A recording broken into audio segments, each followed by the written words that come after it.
하나님 아버지, 좋은 음식과 좋은 교제를 허락해 주심을 감사드리고 이 시간에 다시 하나님의 말씀 앞에 섰습니다.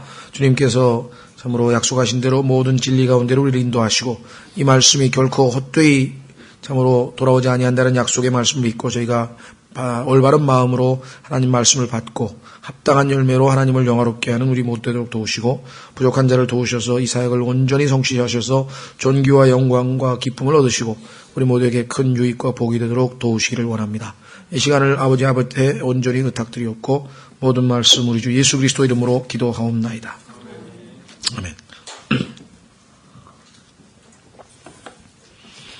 예, 그래서 이제 빌립보에서 사역이 이와 같이 끝나고 그 다음 지역으로 넘어가는데요.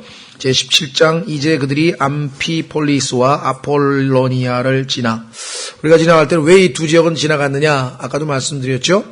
물론 이 지역에 이미 복음이 전파되기는 좀 아니었던 것 같고요. 이 문맥에서는 핵심 도시, 다시 말하면 빌립보, 그러면 거기가 큰 도시니까 그 주변에, 예를 들면 뭐, 서울에 와서 크게 교회를 잘 튼튼히 세우면, 뭐, 주변에 예를 들면, 안산, 무슨 의왕, 이런 데 할 수 있듯이, 데살로니카 같이 큰 도시, 빌립보 같이 큰 도시를 중심으로 핵심 거점을 이렇게 지금 만들어가는 거다. 이렇게 보시면 되겠죠. 그래서, 데살로니가에 이르렀는데, 거기에 유대인들의 회당이 있으므로, 바울이 자기 관례대로, 바울은 왜 처음에 항상 유대인에게로 갔냐면 자기가 유대인이고 그래서 항상 유대인에 대한 부담이 있었다고 얘기했죠. 내 형제들이 구원받아야 된다고 하는 부담이 있었고 또 사도행전에서 보면은 주님께서 먼저 유대인에게 복음을 전하라고 하는 명령을 하셨고 그래서 로마서 1장에도 먼저는 유대인에게요. 그 다음에 헬라인에게로다. 이렇게 말씀했기 때문에 유대인에게 먼저 기회를 주기도 하는 것도 있고 그 다음에 거점을 확보하려면 일단 성경에 대해서 뭔가 그래도 그 구약 성경에 대한 지식이 좀 있고 이런 사람들이 훨씬 더 좋죠. 그래서 항상 첫 번째는 관례대로 그들에게로 들어가 새 안식일에 성경 기록들을 인용하여 그들과 토론하며 설명하고 주장하여 이 회당이라고 하는 곳은 우리도 마태복음에서도 보면 예수님께서 누가복음도 그렇고요. 거기 회당에 들어가게 되면은 성경에 있는 자기가 읽고 싶은 성경 구절을 읽고 거기에 대해서 말을 얘기하잖아요. 그렇죠? 예. 오늘날 아마 이와 같은 식으로 집회를 하고 있는 교회가 형제회 또 지방교회 이런 교회들은 집회를 주로 이런 식으로 좀 하는 것 같아요.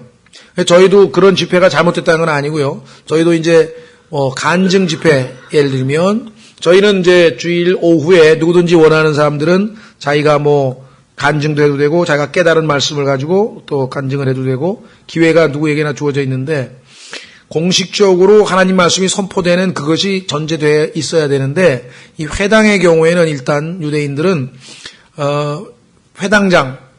회당장이 해당 구절을 읽습니다. 그리고 자기가 일종의 짧은 형태의 설교를 하면 그 말씀에 대해서 자기가 묵상을 했거나 관심이 있거나 이런 사람들이 얘기를 해서 토론을 할 수가 있는 스타일로도 있고 그 다음에 또 자기가 읽고 싶은 성경 구절을 펼쳐서 읽으면서 거기에 대해서 얘기를 할 수 있도록 이렇게 유대인들의 그 회당 문화가 절차가 그렇게 되어 있습니다.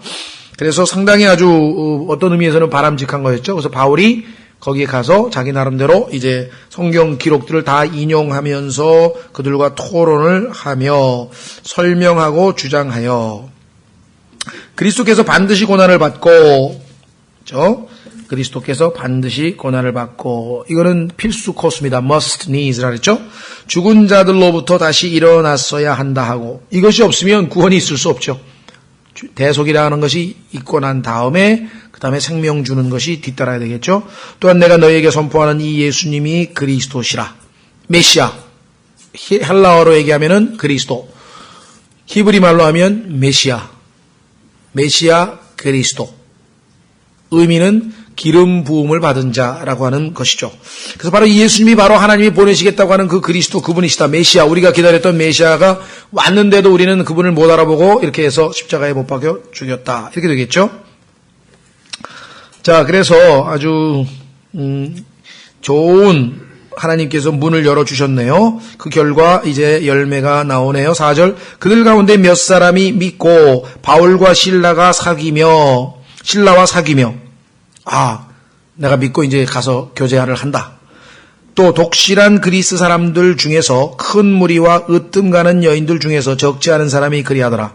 그러니까 아마 상당수가 이방인이었던 것 같아요.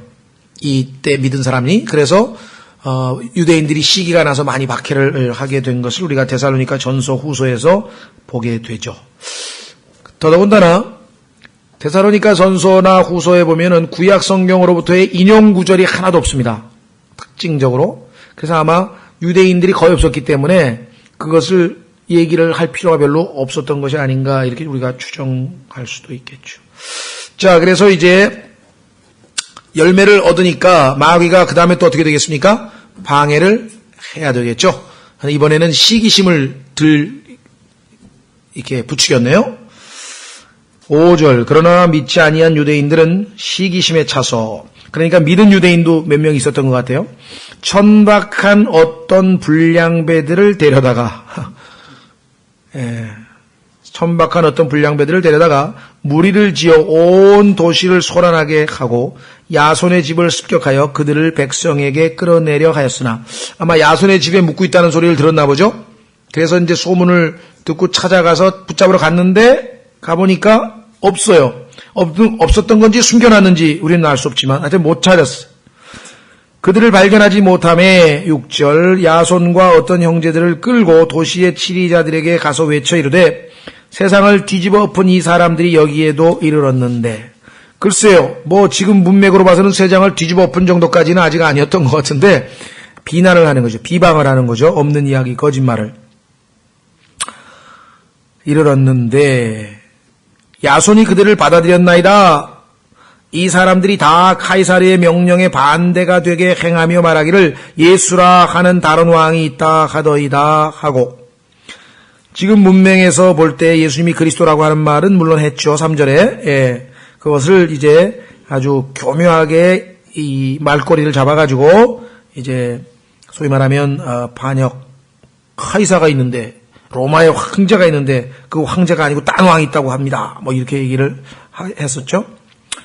8절에 사람들과 도시의 치리자들이 이 일들을 들을 때에 그들을 선동하니, 역시 또 선동이 있었습니다. 그들이 야손과 다른 사람들로부터 보석금을 받고 그들을 놓아주니라.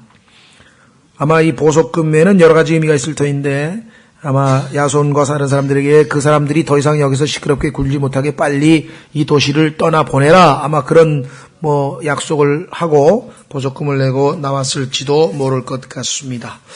어디서나 이와 같은 이 루틴한 반복되는 게 있는데, 그것은 바로 하나님의 역사 뒤에는 항상 마귀의 방해가 늘 따라다녔다라고 하는 것을 우리가 확인을 해볼 수 있죠. 자, 그래서 데살로니가 전서로 한번 가보면 이 유대인들의 그 극심한 박해에 대해서 바울이 기록을 해놓은 장면이 나옵니다. 자, 데살로니가 전서로 가보십시오. 데살로니가 전서 2장으로 가면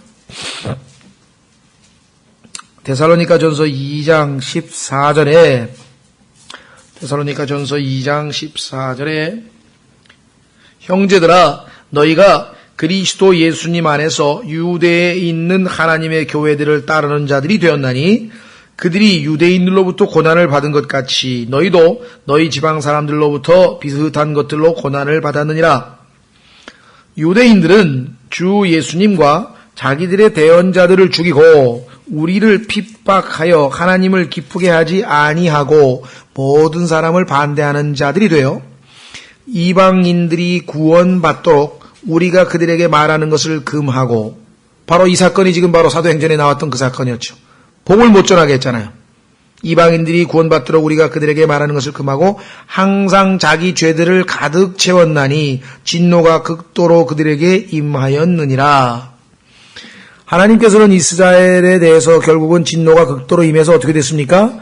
참 올리브 나무는 끈 잘려지고 그 다음에 이방인들이 접붙임을 받고, 그리고 유대인들은 한참 이제 2000년 후에나 다시 이제 하나님과 교제하게 되겠죠. 다시 계기가 주어지잖아요.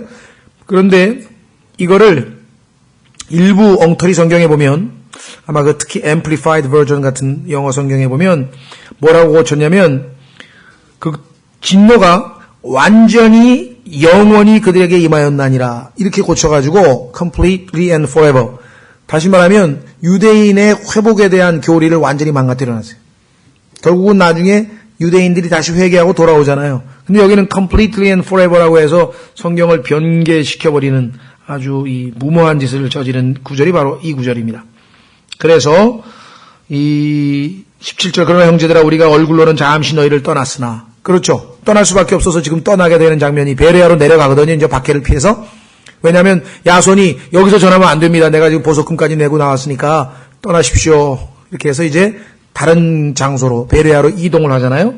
그래서 여기 보면 그와 같은 고백이 나옵니다. 유대인들의 박해 내용이 나오죠. 자, 다시 사도행전 17장으로 가면 이제 그 다음 단계로 베레아. 베레아는 여기 또 신길동에도 있습니다. 베레아 아카데미.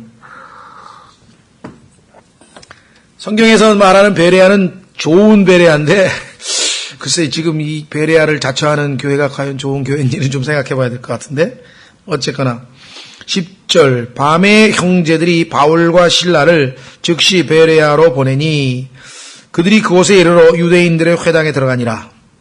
쫓겨나고 박해를 받는데도 뭐 초지일관입니다.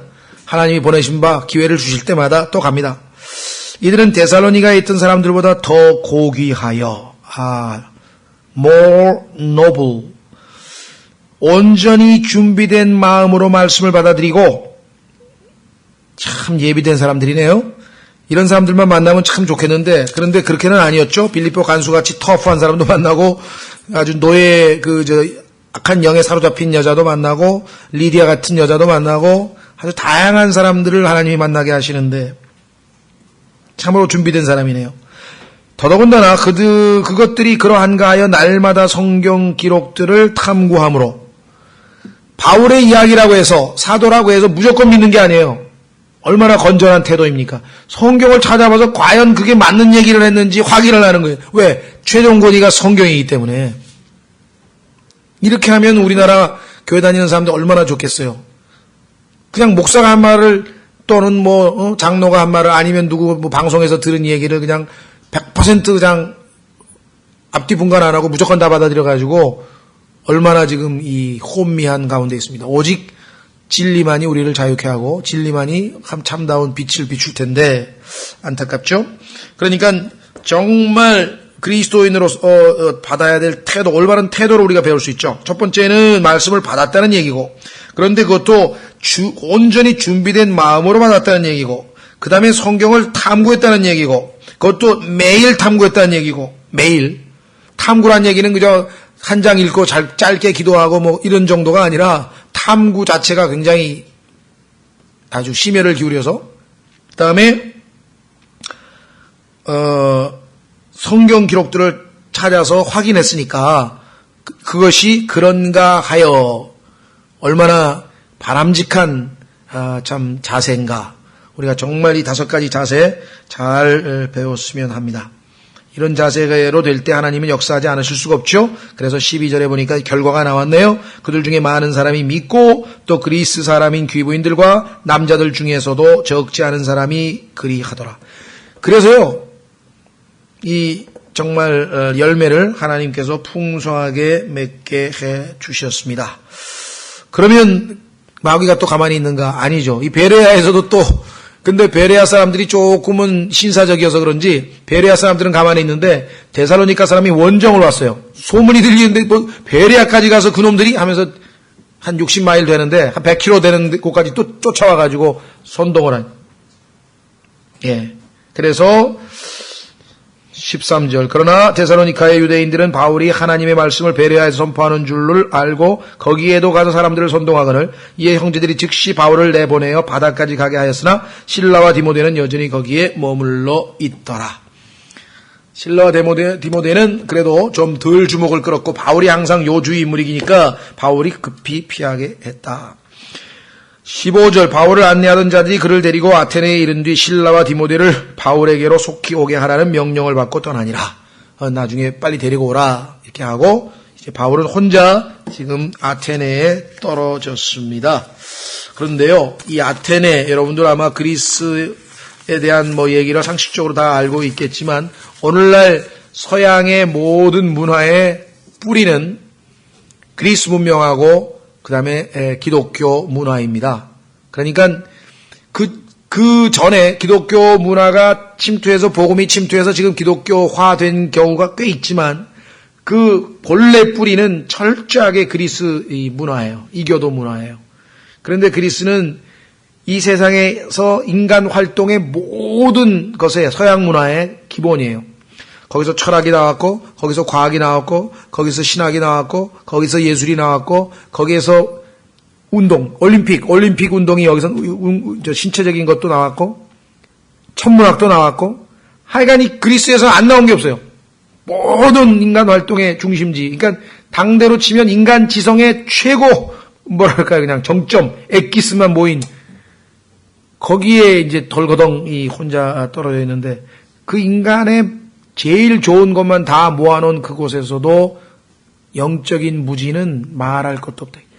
오죽하면은 그렇게 많은 신들을 만들어 놓고, 만신전이라 그러죠. 판테온이라 그러죠. 판이라고 하는 말은 범이란 뜻이에요. all. 그래서 Pan American Highway, 그럼 pen 하면 모든이란 뜻이에요. 모든. pantheism. 모든 신들. 이 우주가 그냥 모든 게 다 신이다. 범신론이라 그러죠. 태원이란 말은 신. 만신전이라 해가지고 그냥 이 세상의 모든 신들을 다 거기다가 형상을 만들어가지고 다 만들어놨대. 그런데 기가 막힌 게 딱 한 군데 딱 있는데 거기에 알지 못하는 신. 딱. 자기가 알지 못하는 신도 하나 있어, 거기에. 그렇게 아주 참 어쩌다가 그러니까 인간이 아무리 해도 왜 그럴까요? 영적으로 죽어 있으니까, 영이신 하나님과의 교제하는 기관이 망가져 있으니까, 이성적으로야 똑똑하고 뭘 어떻게 꾸며내고 할 수 있을지라도 참 하나님은 알 수가 없잖아요. 하나님은 영이시니, 영이 죽어 있는 사람이 어떻게 하나님을 알 수 있냐 이 말이에요. 그렇죠. 그러니까 이 영적인 것은 영적으로만 분별하느니라고 하는 고린도전서에 나온 말씀에 따르면, 아무리 이성이 뛰어나고 아무리 학문이 뛰어나고 아무리 정말 엄청난 그 지적인 지력의 소유라 할지라도 하나님에 관해서는 완전히 무지한 거예요. 무지. 여기에 지금 바로 아테네가 바로 그와 같은 전형적인 모습을 보이고 있죠. 그래서 드디어 16절, 이제 바울이 아테네에서 그들을 기다릴 때 이제 두 사람이 오기를 기다리고 있는데, 그 도시가 온통 우상 숭배에 빠진 것을 보며 그의 영이 속에서 격동함으로, 그동안 바울은 여러 도시들을 거치면서 거기에서 우상도 받고 거기서 온갖 도덕적 부패도 받고 안 본 게 없어요. 그런데 영이 격동까지는 안 했는데 우상들이 너무 많은 걸 보니까 안에 계신 성령님께서 아마 격동을 시켰는데 의분이 일어날 정도로. 그래서 도저히 가만히 있을 수가 없어서 17절, 그가 회당에서는 유대인들과 독실한 인사들과 논쟁을 하고, 여기서 독실한 논쟁이란 말은 아마 이방인들 중에서 유대교로 개종을 했거나 종교에 관심이 많은, 그리고 깨끗하게 도덕적으로 살아보려고 모세 율법을 한번 지켜보겠다고 하는 그런 정도의 사람들이죠. 장터에서는 날마다 만나는 사람들과 논쟁을 하니라. 그러니까 그냥 여기저기 가면서 사람들에게 계속 너희가 이렇게 미신적일 수 있고 이렇게 우상을 섬길 수 있느냐고 이제 얘기했겠죠. 그러다가 이제 사람들을 만났는데 그리스에서 가장 높이 평가되는 철학자의 무리들을 만나게 됩니다.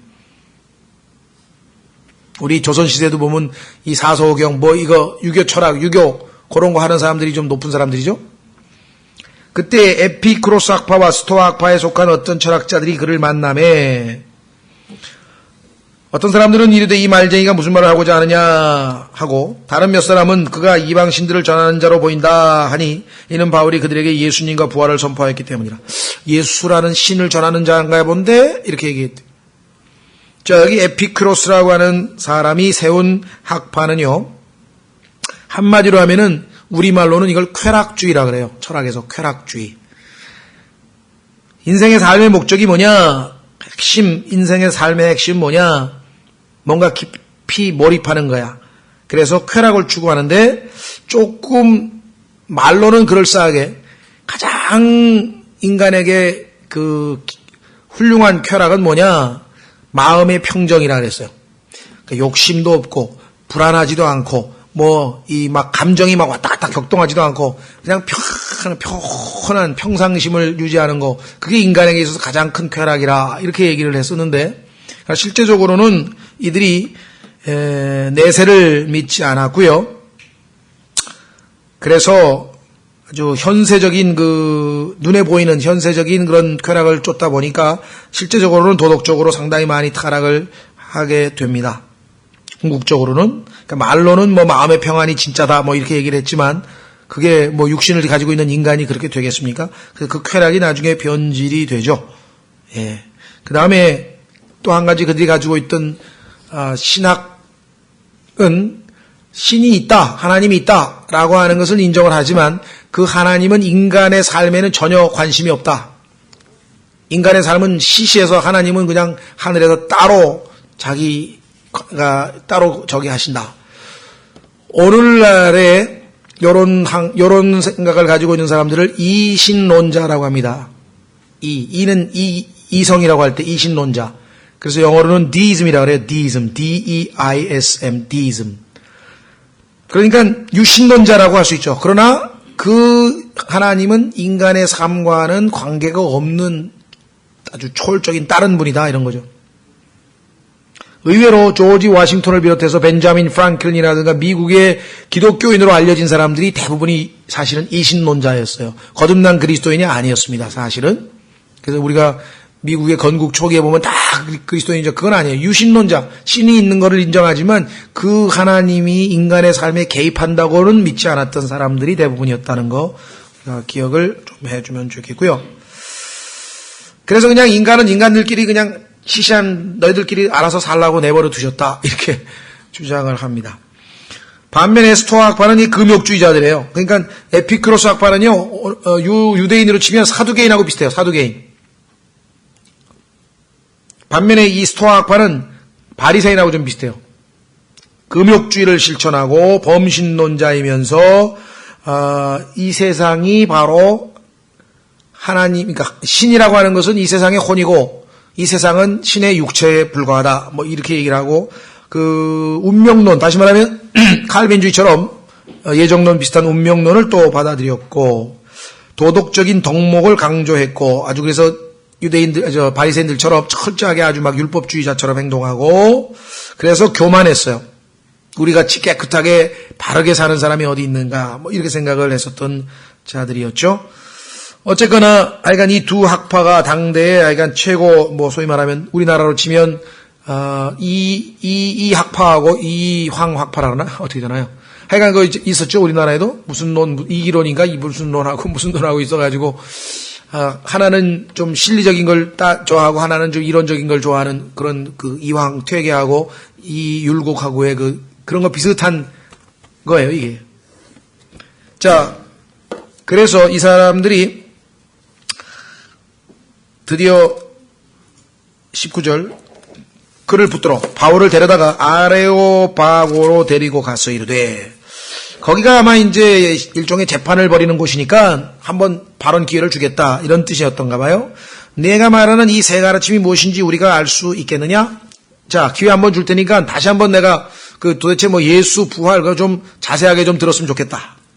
내가 우리 귀에 생소한 어떤 것들을 가져오니 그러므로 이것들이 무엇을 뜻하는지 우리가 알고자 하노라 하니라. 그러니까 철학자들이 모여서 자기 나름대로의 자기의 논문, 일종의 논문 발표장에다가 와서 한번 발표해보려는 거예요. 그러니까 이건 뭐 어이구 대단한 기회인 동시에 정말 이건 뭐 성령 충만하지 않으면 가서 그냥 다리가 후들후들 거리는 데겠죠. 그렇죠? 네, 뭐 당대 최고의 대가들만 거기 다 모여 앉아 있는데 거기서 네가 믿는 신에 대해서 철학을 한번 논해보라고 그러니까 정말 아주 기회는 주어졌는데, 재미있는 표현이 그 다음에 나오네요. 21절에 보니까 이런 사람은 어떤 사람이냐? 모든 아테네 사람들과 거기 있던 나그네들은 새로운 어떤 것을 말하고 듣는 것 외에는 자기들의 시간을 달리 쓰지 아니하였더라. 이게 하는 일이 보면은 뭔가 새로운 정보를 얻는 거야. 여기서 기웃거리고 저기서 기웃거리고. 이 모든 우주의 근본은 물이다 그랬더니 좀 있다가 그게 아니고 공기다. 어떤 사람이 그게 아니고 흙이다. 그랬더니 그게 아니고 보이지 않는 입자가 있단 말이야. 뭐 원자론, 단자론 또 주장한 사람도 있고.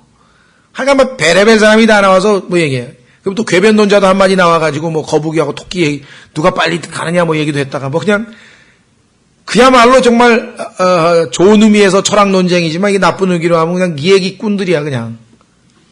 그 중에서 이제 제일 아주 악명 높은 사람들은 궤변론자들이죠. 그 궤변을 듣다 보면은 이게 말도 안 되는 게 사실로 둔갑해버리는 그래서 미혹당하는 그래서 그 사람들을 소피스트라고 하는 사실은 철학 학파인데 그 사람들이 하도 이상한 얘기를 많이 해서 이제 궤변론자란 말로 아예 단어가 바뀌어져 의미가. 하여간 새로운 거, 신기한 거, 지적 호기심. 근데 그리스도인 중에도 이런 사람도 있는 것 같아요. 배워가지고 실천하려는 게 아니라 뭔가 새로운 데 있으면 부천히 여기도 갔다가 저기도 갔다가 그냥 돌아다니면서 결국 못 배운다고 성경에 써있네요. 여기저기 기웃음거리는데 결국은 아무것도 못 배운다고 성경에 써있는 바로 그것 아닌가. 그렇죠? 기억나세요? 한번 어디 있나요 그런 게. 디모데 후서인가? 한번 확인해 볼까요? 디모데 후서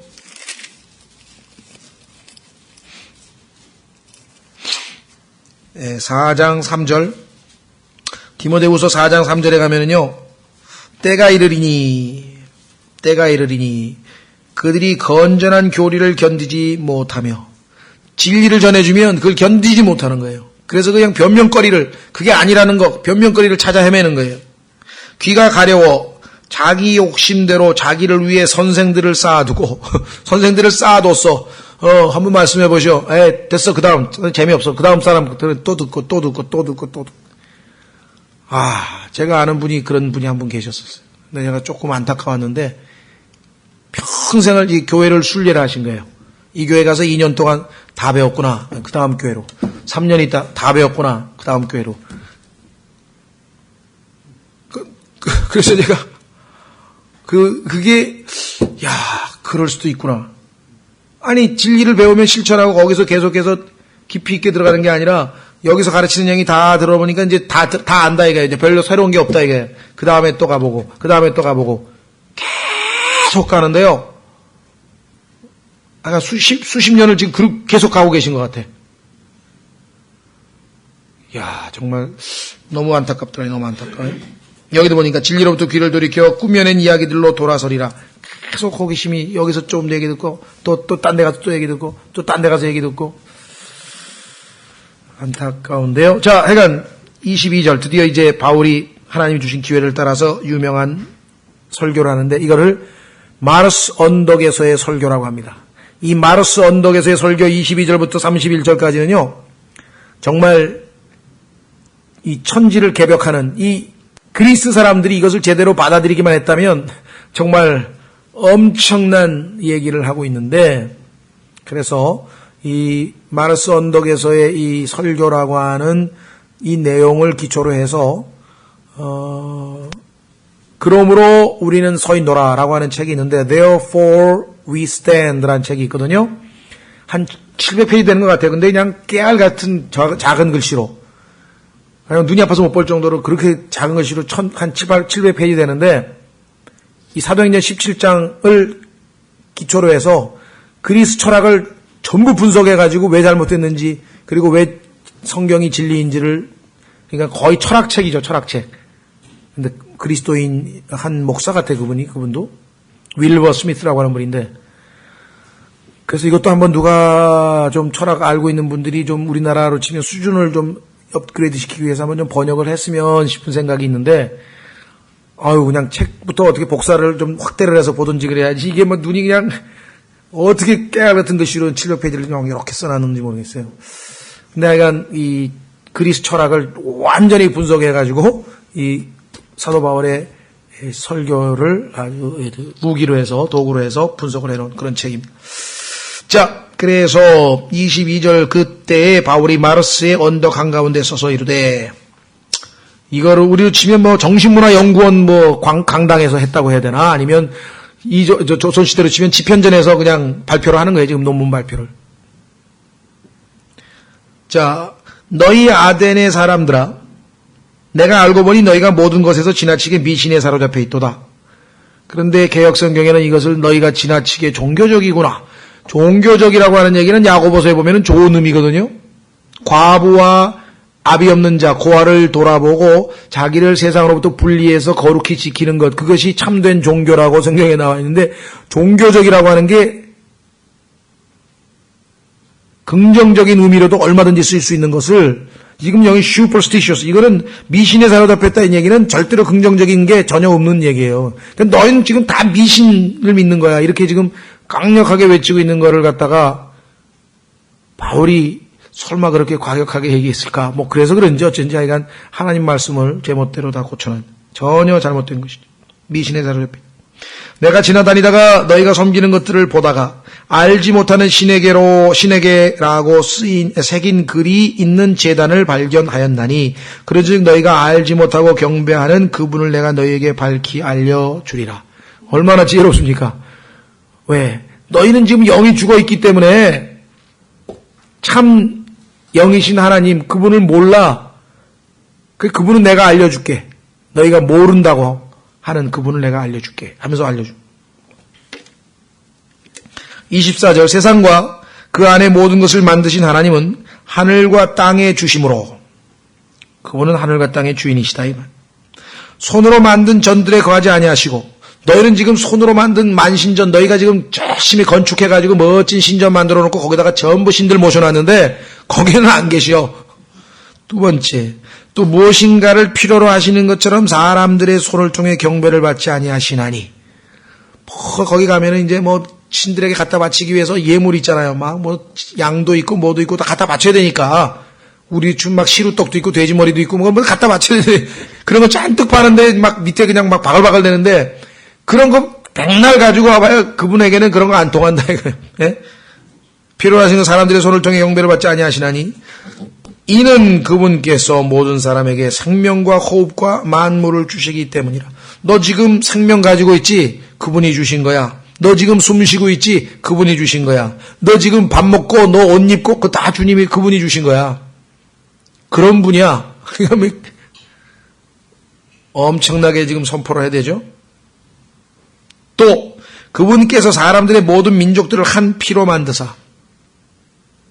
자, 아담의 피가 유전되고 그 다음 피, 그 다음 1세, 2세, 3세대, 4세대 쭉 아담과 이브라고 하는 한 쌍의 부부로부터 모든 인류가 다 피를 물려받은 거야. 이렇게 역사적으로 얼마나 정확하고 과학적으로 얼마나 정확합니까? 그리고 우리 아프리카 흑인한테도 피 수혈 받아도 아무렇지도 않잖아요. 그렇죠? 혈액형만 맞으면 아무렇지도 않대. 이 당시 사람들은 그걸 안 믿었어요. 한 쌍으로부터, 단 한 쌍으로부터, 모노감이라 그러는데 단 한 쌍으로부터 모든 인류가 다 나왔다고 하는 그 사실을 안 믿고 있었던 사람. 이들의 철학을 그냥 완전히 파괴해버리죠. 그 다음에 온 지면에 거하게 하시고 미리 작정하신 때와 그들을 위한 거주의 경계를 정하셨으니, 그분께서 이 땅의 모든 지면의 사람들을 거하게 하셨는데 다 자기 때가 있어. 너는 19세기에 태어나고 너는 18세기에 태어나고 너는 20세기에 태어나고, 거주의 경계, 너는 그리스에 살고 너는 저기에 살고 다 정해놨어. 하나님께서 그렇게 해주신 분이다. 왜 하나님께서 그렇게 다 흐트러 놓으셨는가? 27절. 이것은 그들이 혹시라도 주를 더듬어 찾다가 발견하면 그분을 구하게 하려 하심이라. 이것을 거역하고 그러니까 이 바벨탑에서 하나님께 대항했을 때 하나님께서 이제 다 흐트러 버리셨죠? 확인해 보겠습니다. 신명기 32장의 그 바벨탑 사건에 대해서 분명하게 언급하고 계십니다. 왜 하나님께서는 다 흐트러 버리셨을까? 뭉치면 어떻게 됩니까? 인간들끼리 뭉치면 하나님을 반역하고자 하는 그러한 속성이 있는 거예요. 지금도 인간이 유엔을 만들어서 하나님께 지금 대적하려고 하고, 바벨탑 때도 하나님께 대적하려고 하고, 교통통신이 발달돼서 인간이 언어 소통도 되고 이제 하나가 되면 될수록 점점 더 뭐예요? 하나님은 필요 없다, 우리는. 우리끼리 얼마든지 다 잘할 수 있다. 인간의 문제도 다 해결할 수 있다. 이렇게 지금 생각하는. 그러나 분리돼서 각자 자기 처소에서 저희가 태어난 때에 살게 되면 하나님에 대한 생각을 할 수밖에 없는 거죠. 자, 신명기 32장으로 가보겠습니다. 신명기 32장 7절 8절에 가시면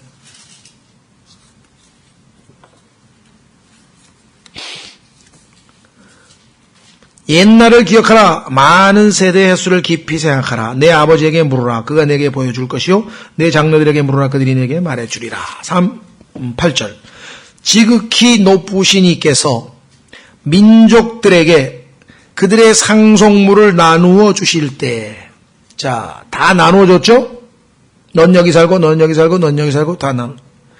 이스라엘 자손의 수에 따라 백성들의 경계를 정하셨나니, 이스라엘 자손 12지파에게 따라서 각자 해당되는, 그러니까 나중에 천년왕국 때에 하나님의 경륜과 일치하는 것이죠. 이는 주의 몫이 자신의 백성이기 때문이라. 야곱은 그분의 상속 유산 몫이로다. 그래서 제사장 국가로서 모든 이 이방인들을 하나님과 연결시켜주는 그 역할을 하게 될 그 민족이 12지파이기 때문에 당시의 민족들도 12개의 권역으로 만들었고, 그것을 담당하는 하늘에 있는 별들도 황도도 12로 되어 있고, 이 12이라고 하는 건 모든 그 기초를 하나님이 이제 세워놓으신 것이죠. 자, 그런데 인간은 똘똘 뭉쳐가지고 하나가 돼서 하나님 없이, 심지어는 우리가 하늘까지 올라가서 하나님을 어떻게 대적하는 일까지 벌이게 되지 않습니까? 이사야서 52장에도 보면은 오늘날 우리가 지금 다닥다닥 붙어 살아가지고 인간들끼리 뭐가 될 줄 알고 있는데, 원래 하나님의 의도는 그게 아니었죠? 이사야서, 가만있어봐. 52장이 아니고 5장인 것 같아요. 죄송합니다. 제가 잘못 말한 것 같습니다. 5장 8절. 이사야서 5장 8절에 보면은 오늘날 이 아파트 문화에 대해서 하나님께서 강력하게 말씀하고 있는데, 이렇게 다닥다닥 붙어가지고 사는 것이 안 좋다는 거죠. 가옥에 가옥을 이으며 전토에 전토를 더하여 마침내 빈 곳이 없게 하고 땅의 한가운데 홀로 거주하려 하는 자들에게 화가 있을지어다. 하나님은 인간에게 원래는 동산에서 살도록 만들어 놓으셨는데, 인간의 경우에는 결국은 뭉쳐서 하나가 돼서 하나님을 대적하는 방향으로 나아갑니다. 그래서 지금 바울은 원래 하나님이 인간들을 분리하셨을 때는 목적이 뭐냐? 하나님을 찾도록, 너희끼리 뭉쳐가지고 하나님을 대적하는 게 아니라 하나님을 찾아서 나아오도록 그렇게 의도하셨다라고 얘기를 했어요. 사도행전 17장 26절. 또 그분께서 사람들의 모든 민족들을 한 피로 만드사 온 지면에 거하게 하시고 미리 작정하신 때와 그들을 위한 거주의 경계를 정하셨으니, 더 확장하면 일종의 신토불이라고 하는 그것도 좀 상당히 맞는 것 같아요. 그러니까 하나님께서 태어나게 한 그 장소에서 자기 그 당시에 거기에 적합한 음식을 먹으면 그들의 그 건강에 모든 필요를 하나님이 다 채워주시죠. 그렇죠? 예. 그런데 오늘은 막 여기저기서 막 이 원래 본토 아닌 음식들을 그냥 가져다가 막 교류가 돼가지고 먹잖아요. 예. 거기다가 뭐 더 나가가지고 욕심을 부려가지고 이제는 그 유전자 조작까지 해가지고 말이죠. 예. 지금 유전자 조작에 대해서 지금 상당히 많이 경고를 하고 있지만 이게 언제 어떻게 될지도 모르고 지금 음성적으로 지금 뭐 다 퍼지고 있는 중이죠, 사실은. 그래서 우리나라 뭐 옥수수, 뭐 콩, 뭐 지금 대량 생산 중이고요. 그 다음에 엊그젠가 보니까 호주에서는 그 바나나가 이 무슨 병에 걸려가지고 영 막 이파리가 다 말라 죽고 해가지고 지금 거의 이 바나나 농사가 잘 안 된대요. 그래가지고 그 호주 무슨 과학원인가에서 연구를 해가지고 앞으로 한 5, 6년 있으면 실용화되는데 바나나의 그 유전자를 조작을 해가지고 병충해를 이길 수 있도록 그 바나나를 지금 만든 거예요. 시범으로. 그것도 역시 유전자 조작이에요. 근데 유전자라고 하는 것은 아시다시피 이건 하나님께서 인간에게 이건 본래적으로 주신 거잖아요. 그 영역까지 만약에 손댄다면 이건 걷잡을 수 없는 일이 벌어질지 모릅니다. 이거 지금. 그렇죠? 아니 하나님께서 정해놓은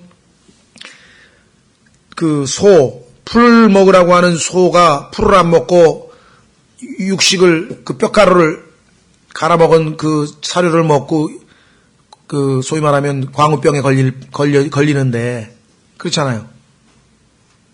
그 하나님이 정해놓은 그 간단한 선언문 그 지푸라기 먹을 수 있는 그 초식동물이 그거 하나님이 정해놓은 질서를 벗어나서 육식을 취했을 때 그 안에서 그 엄청난 일이 벌어져서 광우병이 되고 그것이 지금 막 우리나라는 다 뒤집어 놓고 문제를 일으킬 정도였다면 유전자를 조작을 하거나 이제 무슨 뭐 게놈 프로젝트에 의해서 완전히 영어로는 그 지놈이라 그러죠. 지놈. 우리는 또 게놈이라 그러는데 그것에 의해서 정말 없는 막 이 육체들이 떠돌아다니고 이렇게 되면 이거 어떤 일이 어떻게 벌어질지 뭐 이거 상상을 초월한 일이 벌어질 겁니다. 무질서. 자, 그래서 27절. 이것은 그들이 혹시라도 주를 더듬어 찾다가 발견하면 그분을 구하게 하려 하심이라. 이 더듬어 찾다고 하는 말은요, 일종의 아주 뭐랄까요. 하나님께서 아주 가까이 계시기 때문에 장님도 더듬다가 보면 다 찾을 수 있을 정도로 쉽게 찾을 수 있는데, 그런데 인간이 뭉쳐가지고 인간들끼리 있다 보니까 하나님을 안 찾는다 그 얘기죠. 여기 지금 뒤에 나오죠. 멀지 않다 그랬잖아요. 그러나 그분은 우리 각 사람부터 멀리 떨어져 있지 아니하니 뭐 어디든지 계시던 분이기 때문에 우리가 심지어는 하나님께서 만드신 꽃 한 송이에서도 하나님 발견할 수도 있는 거고요. 그렇죠. 자, 28절. 이는 우리가 그분 안에서 살며 움직이며 존재하기 때문이라. 우리가 하나님 안에서 살며 움직이며 존재하기 때문이라 만유보다 크신 분이기 때문에 그분 바깥에 나갈 수 있는 건 없죠. 다 그분 안에 마치 정말 이 부처님 손바닥에 무슨 손오공이라고 이게 참 인간은 하나님 보시기에 다. 자, 그러나 너희 시인들 가운데 어떤 사람들도 이르되 그리스 시인들이 지은 시의 내용 일부를 인용했습니다. 우리가 세상의 학문이라든가 세상의 무슨 문학이라든가 세상에 있는 것들을 충분히 활용해서 복음 전하는데 활용하는 건 전혀 나쁠 거 없습니다. 그렇죠? 그래야 의사소통이 되죠. 그래서 그 사람들이 마음에 담고 있는 사상이나 생각이 그들의 문학이나 시나 이런 걸로 표현이 되는 거잖아요. 그런데 그것이 왜 틀렸는가 우리가 이야기할 수 있겠죠. 그래서 무슨 뭐 세상 문학을 읽냐 뭐 이런 것 우리가 너무 그렇게 할 필요 없고, 물론 그것을 충분히 소화해서 우리가 분별할 수 있고 분석할 수 있을 때 우리가 대해야 되겠지만, 왜냐하면 또 거기에 말려 들어갈 수도 있다는 것도 우리가 염려해야 되겠죠. 자, 그래서 우리는 세상에서 일어나고 있는 것들에 대한 성경적 날카로운 분석, 이것도 필요합니다. 또 그런 은사를 주신 분이 있어요.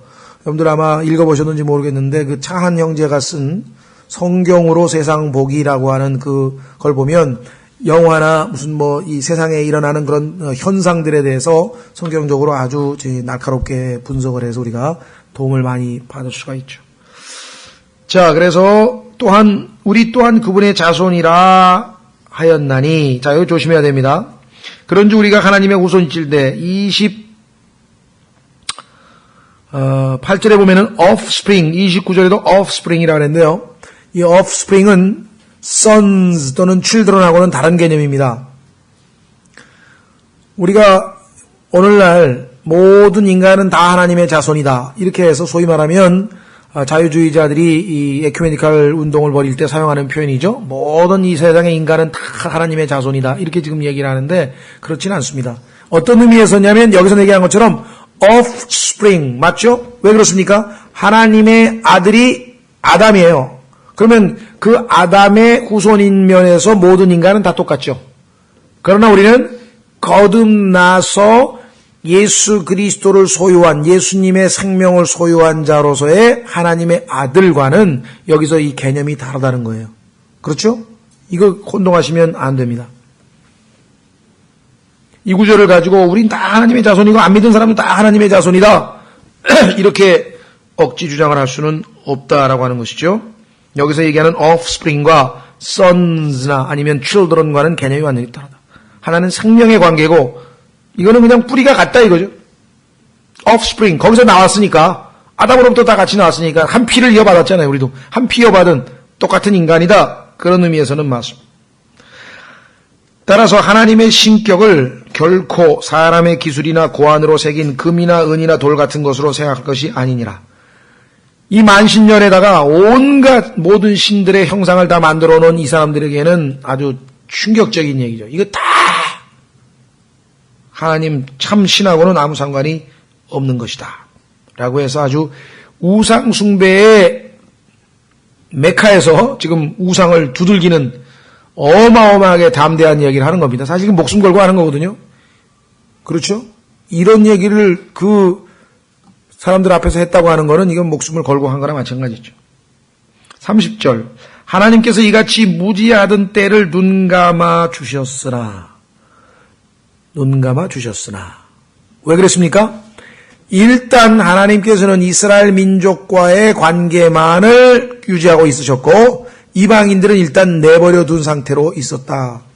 그렇죠? 지난번 15장에도 나왔었죠? 15장 보십시오.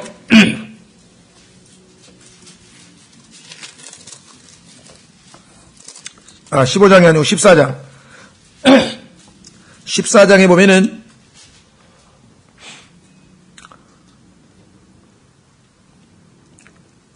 그 절름발이를 갖다가 바울이 일으켜가지고서는 기적을 베풀었더니 바울을 보고 머큐리라 그러고 바나바를 보고 주피터라 그러면서 막 신격화하면서 막 제사 지내러 막 오는 것에 대해서 바울이 아주 그냥 옷을 찢으면서 이제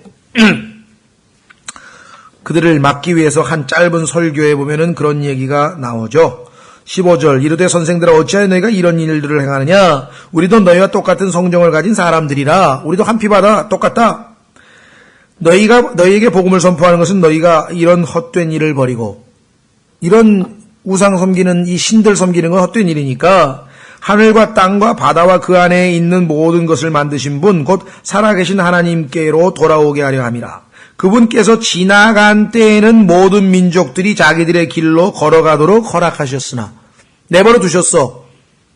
하나님께서 유대인들과만 관계를 하고 유대인을 통해서만 하나님을 알리고 그러나 때가 참에 이제 예수 그리스도께서 직접 오신 거죠. 그래서 17절 그럼에도 불구하고 선한 일을 행하시며 우리에게 하늘로부터 비를 주시며 결실의 계절을 주사 음식과 기쁨으로 우리 마음을 채워주심으로써 증거 없이 자신을 내버려 두지는 아니하셨더라.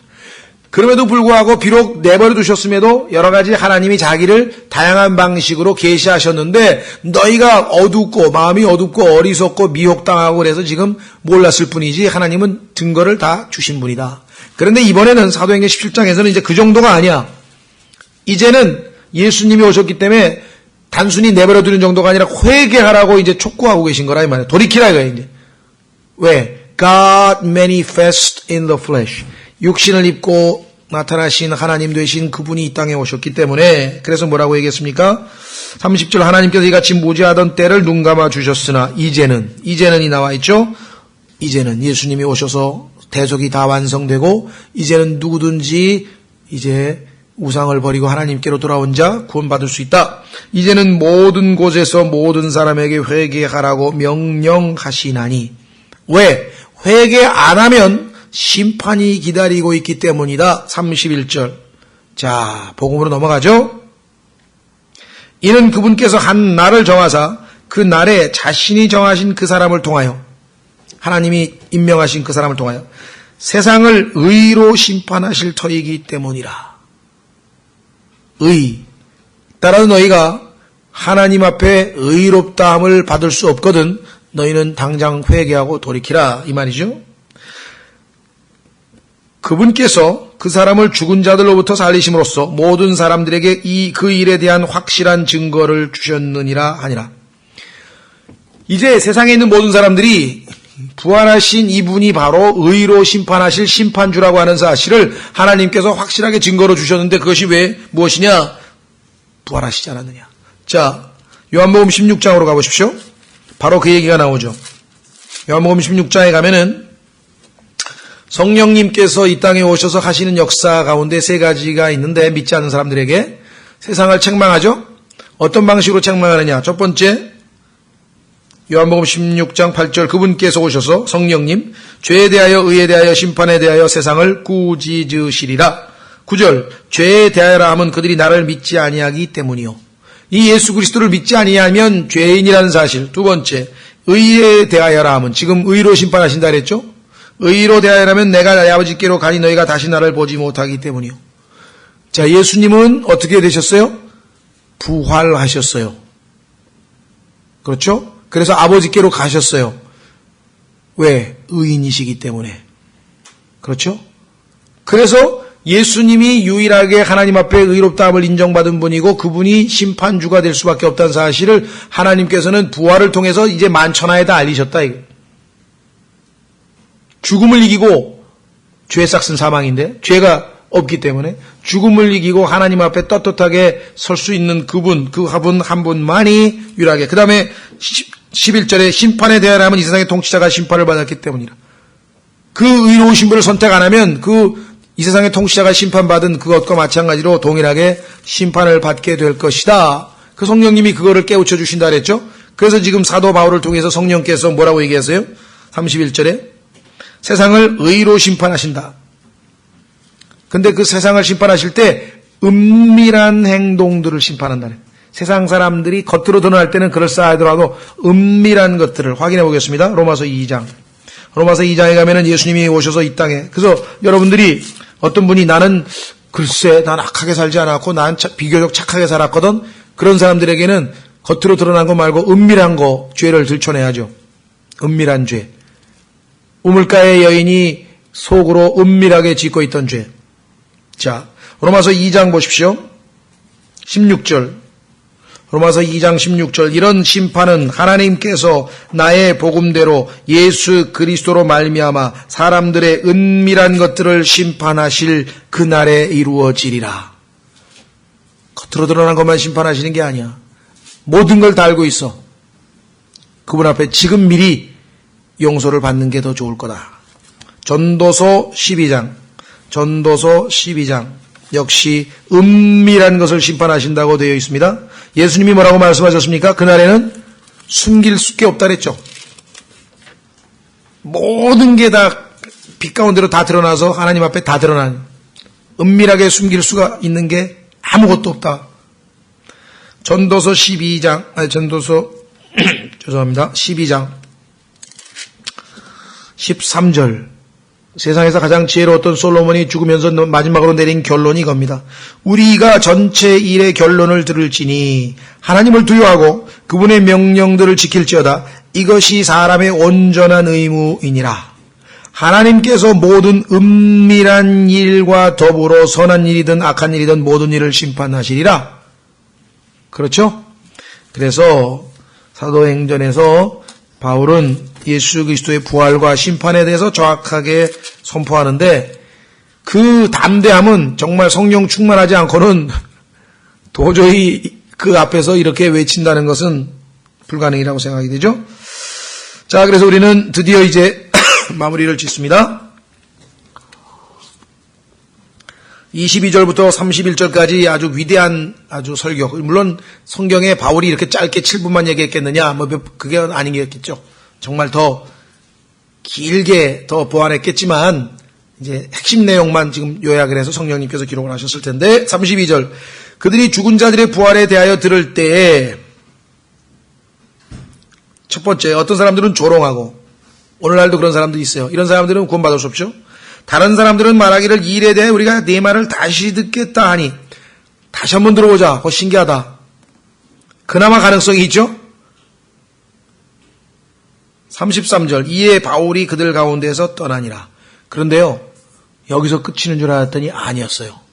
마음의 변화를 일으키고 구원받은 사람이 있었어. 34절에 보니까 그러나 어떤 사람들은 바울에게 가까이 붙어 믿으니 그 가운데는 아레오파고의 일원인 여기 아주 토백이 중에 한 사람인 디오니시우스 이게 뭐 옛날에 어떤 그 철학자하고도 연관이 되어 있다고들 얘기하는데 뭐 하여간 성경에는 안 나와 있으니까 다마리스라는 여자와 또 그들과 함께한 다른 사람들도 있더라.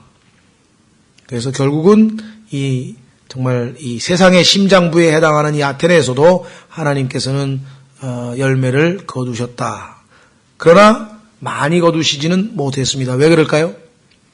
이들의 마음은 예수 그리스도께서 비유한 그 씨 뿌리는 비유로 치자면 완전히 길가에 해당되는 완전히 굳어버린 그런 마음밭이에요, 지금. 이 사람들은 뭐 신들을 하도 많이 믿고 하도 많이 섬기고 그래가지고 신들에 대한 얘기든 뭐 무슨 죽음에 대한 얘기든 이런 거에 대해서는 요동을 안 하는 하도 많이 그냥 밟혀가지고 딱딱하게 굳어버린 마음 상태였는데 그 중에서도 하나님께서 이렇게 귀한 열매를 거두시게 됩니다.